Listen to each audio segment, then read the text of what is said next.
కాకినాడ నగరంలోని 12వ డివిజన్ పరిధిలో పర్లవపేటలో నెలకొని ఉన్న సమస్యలను త్వరితగతిన పరిష్కరించే దిశగా చర్యలు తీసుకుంటామని నగరపాలక సంస్థ కమిషనర్ ఎన్వి సత్యనారాయణ తెలిపారు. గురువారం ఉదయం తన పర్యటనలో భాగంగా కమిషనర్ పర్లవపేట ప్రాంతంలో విస్తృతంగా పర్యటించి పారిశుద్ధ్య నిర్వహణ పనులను పరిశీలించారు.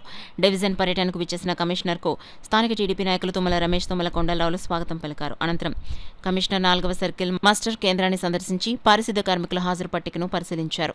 కార్మికుల పనితీరు, పారిశుద్ధ్య నిర్వహణపై అధికారులతో సమీక్ష నిర్వహించారు. తర్వాత పర్లవపేట ప్రాంతంలో పర్యటించిన కమిషనర్ కు స్థానిక ప్రజలు తమ సమస్యలను వివరించారు. ముఖ్యంగా త్రాగునీటి సరఫరా సక్రమంగా జరగటం లేదని, వీధి దీపాలు వెలగటం లేదని, డ్రైనేజీలు శుభ్రపరిచిన తర్వాత చెత్తను రోడ్లపై వదిలేస్తున్నారని, ఆ చెత్తను త్వరగా తొలగించడం లేదని ప్రజలు కమిషనర్ దృష్టికి తీసుకొచ్చారు. ప్రజల సమస్యలను శ్రద్ధగా విన్న కమిషనర్ సంబంధిత అధికారులకు తక్షణ చర్యలు తీసుకోవాలని ఆదేశించారు. ఈ సందర్భంగా పర్యటనలో భాగంగా ఒక రహదారి మధ్యలో విద్యుత్ స్తంభం ఉండటాన్ని గమనించిన కమిషనర్ ప్రమాదాలకు ఆస్కారం లేకుండా వెంటనే ఆ విద్యుత్ స్తంభాన్ని తరలించే చర్యలు చేపట్టాలని అధికారులకు ఆదేశించారు.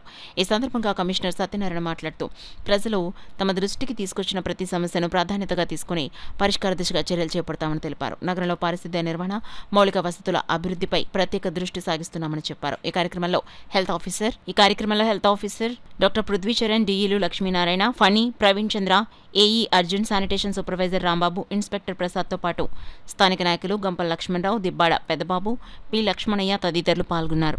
ఈ విషయంలో అన్ని చేస్తా కానీ లైటినింగ్ విషయంలో కొన్ని చోట్ల ఒక 4-5 చోట్ల లైటినింగ్ వెలగట్లేదని చెప్పారు. మనకి లైటినింగ్ కూడా యూ హ్యావ్ టు అరేంజ్.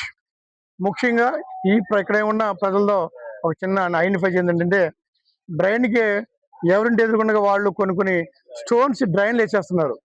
నీరు ఫ్లో అవ్వకుండా ఆపేస్తున్నారు. దానివల్ల ఈ ఎదురు ఇంటి వాటర్ ఎటువంటి రాకుండా అట్లా చేస్తున్నారు. అట్లా చేయొద్దని మీ అందరికీ నేను రిక్వెస్ట్ చేస్తున్నాను. ఈ ప్రాంతంలో ఐడెంటిఫై ఇష్యూ నేను మాట్లాడుతున్నాను. తర్వాత ఇంకొకటి ఏంటంటే మనకి ఈ డ్రైన్లో ఏదైతే ఉందో కొంతమంది డ్రైన్కి లో ఈ వాడేసిన చెత్త కొబ్బరి బొండాలు కానీ అవి కానీ వేస్ట్ చేస్తున్నారు, డ్రైన్లో పడేస్తున్నారు. అవి చేయొద్దని రిక్వెస్ట్ చేస్తున్నాను. ఇక్కడ మనకి ఫిష్ మార్కెట్ కూడా ఉంది, షెల్టర్ ఉంది. ఆ షెల్టర్ మొత్తం బాగుంది. ఆ ప్రక్కనంతా కూడా బుషెస్ అన్ని పెరిగిపోయి ఉన్నాయి. మన శానిటరీ ఇన్స్పెక్టర్తో చెప్పి అవి కూడా బుషెస్ రిమూవ్ చేస్తున్నాం. అదేవిధంగా ఎవరైతే ఇంటి పక్కన ఉన్నారో వారంతా కూడా ఆక్రమణ చేసేసి అవి చేస్తున్నారు.